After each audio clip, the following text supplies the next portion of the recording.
Hello, everyone. It's Mr. McKeever here, and today we're going to talk about the start of the Protestant Reformation. So this story begins where I'm sure all of you guys already know it begins. It begins with a guy named Martin Luther, but we're not going to start there. We're going to start back as a response to the Renaissance here. Outside of Italy, people are starting to question the issue of the Renaissance ways of glorifying human nature. The rest of Europe is going to love the humanist approach of going back to sources of knowledge, whether it's Greek, whether it's Hebrew. And this is really going to provide inspiration for people later on. And it really kind of all begins with these issues that are existing with the church right now. There's quite a few of them that people are really struggling with. Whether it's indulgences, which is kind of like this buy your way out of hell card that we're going to talk about a little bit more later on. The benefice system, also known as simony, which is your selling church positions to either family members, to friends, to whoever people might not be deserving of the role. The Latin Mass as a whole, because it's really alienating.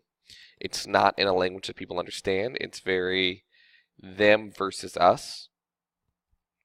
There's going to be a push for people to be active in their faith, an active laity that are not just sitting there during a mass and just doing what they are told, but are actively able to go out and live their faith, be active in their faith.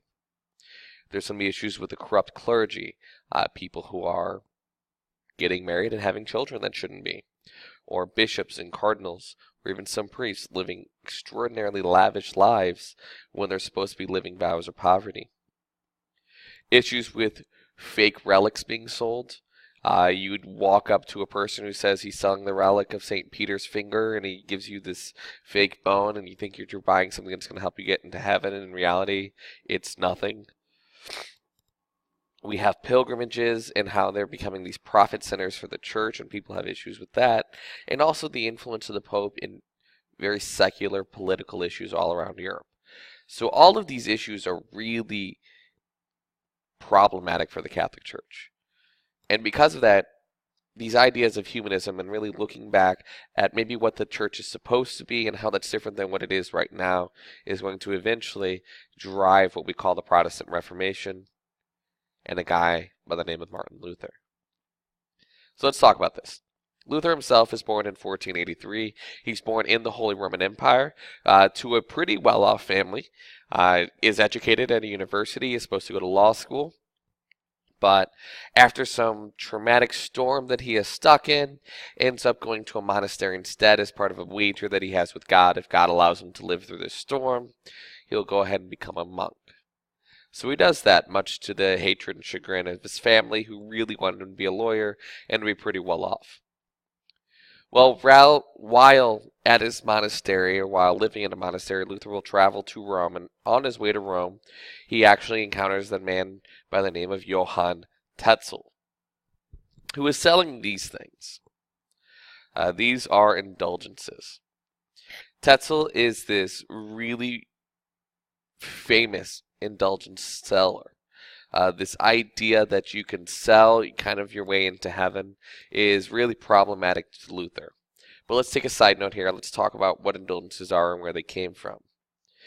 They are originally really awards or thank yous given by the Catholic Church to people who went and fought in the Crusades. Originally developed by Pope Urban II back in the day, long time ago. It's going to be an idea that is really there until 1343, when Pope Clement VI declares that so much has been accumulated, so much merit, that they will kind of end just selling it out for crusades and really open it up for the church to use it for a variety of things. And Pope Leo X is going to go out and say, you know what? This inexhaustible treasury of merit that people can earn from doing things can also be used to help the church. And they do it in order to raise money to rebuild the Vatican, to re-beautify it, to really fund the Renaissance artists who are doing these extraordinary pieces of art, people like Michelangelo in the Sistine Chapel. So the church is taking an idea that originally was given out to crusaders, people who fought for the church, opening it up to be used for anything that they want to be by Pope Clement, and then Pope Leo is going to purpose it directly to improving the physical well-being of the church. Luther has issues with this. He has a lot of issues with this. You shouldn't be able to buy forgiveness of sins. And because of this, he's going to start complaining. Is he the first? No, we have already talked about last unit issues people had with the church. People like Erasmus, who argued that the clergy was corrupt, that we needed to use the vernacular language to help people become educated in their faith, to help them improve their understanding of their relationship with God. We've talked maybe people like Wycliffe and Huss, people who spoke out against indulgences directly and clerical corruption.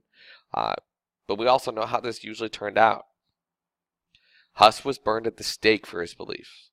Wycliffe's body was dug out of the ground and then burned for his beliefs. We have another opponent of the Catholic Church at the time, Savonarola, who speaks out against corruption of the clergy and how the church is really exploiting poor people, making them give up what little money they have to the church when they don't need it. Well, they burned him at the stake. So, realistically, we should know exactly what's going to happen to Martin Luther here. He is speaking out against the church. He's going to get burned. But he doesn't. Not yet. Not understanding. So why? What does Martin Luther believe that is so different? What is he tossing out there that is so unique in his 95 Theses and his later ideologies afterwards? Well, there's really three principal beliefs that Luther plays out there. The first is something called sola fide, justification by faith alone. The only thing you need to reach heaven is faith in God. That's it. The reason he does not believe that you need good works, which is what the Catholic Church has been espousing for years, is that when Martin Luther looks at people and how they act, he thought people were only doing good things to get into heaven. They weren't doing it out of interest in helping fellow man. They were doing it because they thought it guaranteed their own afterlife. Well, that self-interested mindset defeats the purpose of the good works. And if that's the case, fine, just recognize it as it is. And that really the only thing you need to get into heaven is your belief in God itself. Next up, sola scriptura, belief that only the Bible is needed when it comes to developing doctrine. Originally, the Catholic Church had only used the Bible. That is all they had. But over the course of the last, 700 plus years after the creation of the Bible, the church has added to the story. Added the ideas of Thomas Aquinas, added the ideas of Augustine, other church fathers to the beliefs of the faith, and therefore changed it. Luther believes all you need is the Bible. And because all you need the Bible, there are only two sacraments that are really laid out in the Bible. Those being baptism, when you see Christ being baptized by John the Baptist, and the Eucharist, which is what you see in the Last Supper. The other 5 sacraments that the Catholic Church has don't have that direct tie to the Bible. They're ideas that came out after the fact. And then lastly, the notion that the Pope is perfect when it speaks on doctrine is also wrong. Papal infallibility is incorrect. People are inherently flawed. He has proof of this in his mind, and that proof is 1, the indulgence sale garnered by Leo, Urban, and those popes prior, and the great schism that happened at the last stage of the Middle Ages. Clearly, the popes can't be correct if there's multiple popes. So because of these issues, he's really going to split away from the Catholic Church on a lot of these basic concepts. But he doesn't get burned at the stake like Huss, like Savonarola. And it's largely due to the situation circumstance. And because of that, we have to take a step away from Martin Luther and we have to talk about what's going on in Europe at this time.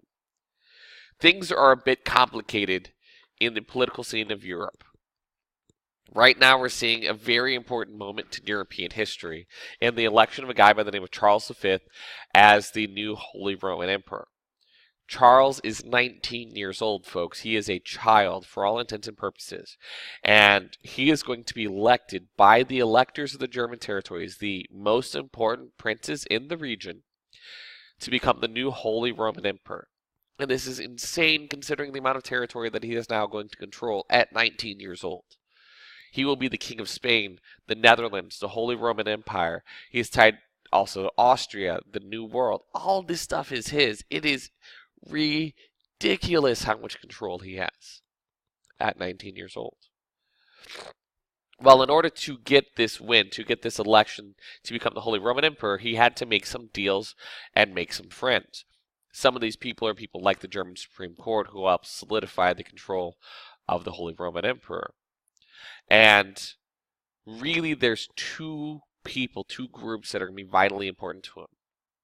A family called the Fuggers, who are the bankers of the Holy Roman Empire. They are a family that realistically is the financial powerhouse of the area, and without their support, he'd never be able to garner enough control over the area, enough wealth to be able to control the armies of the Holy Roman Empire.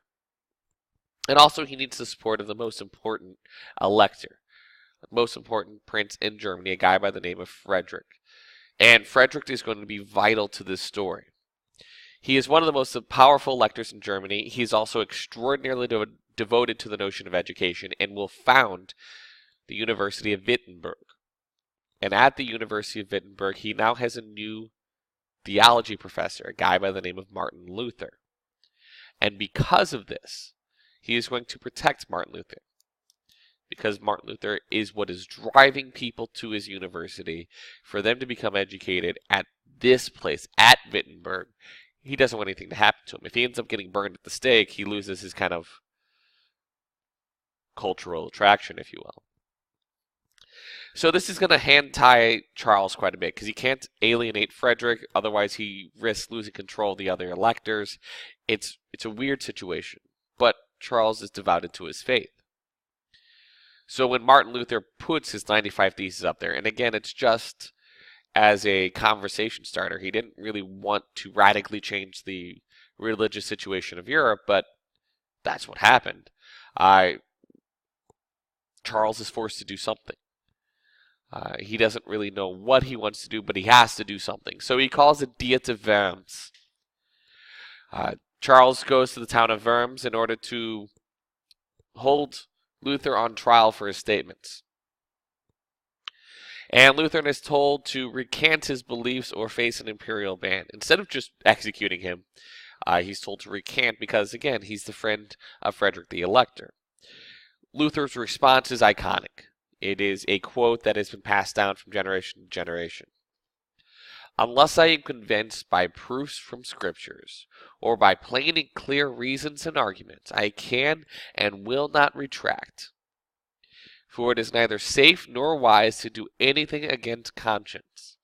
Here I stand. I can do no other. God help me. Amen. So at this point in time, Charles is stuck. Luther won't recant. He either risks alienated Frederick or he goes against his own beliefs and his own faith. Well, luckily for him, Luther kind of answers the situation for him. And the story goes that Martin Luther then flees the town of Worms, dressed as a woman on horseback, in fear of what Charles would do. Either way, Charles will go ahead and place an imperial ban on Martin Luther, but he's unable to really enforce that ban because other issues are popping up around him. In particular, wars against the French, who share a border with France and the Holy Roman Empire, and the Turks down in Anatolia, the Muslims down there, are really going to drive him away from focusing on the Protestant Reformation. He can't really push against German princes who are starting to become really sympathetic to Martin Luther's ideas because he needs those armies to fight against the Turks and fight against the French. So he makes a deal with the German princes. We call it the Diet of Speyer. It's an agreement that the German princes are allowed to enforce the Diet of Worms however they choose to in their territory.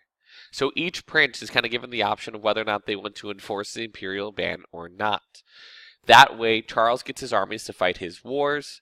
The princes kind of get to keep their now Protestant-leaning ideologies. Things are good. And this will lay a precedent later on that we'll talk about, something called the Peace of Augsburg. But things are now officially complicated. With Charles choosing not to enforce his ban, German kings, German princes, everyone is going to see this as an opportunity to really promote the Protestant ideals.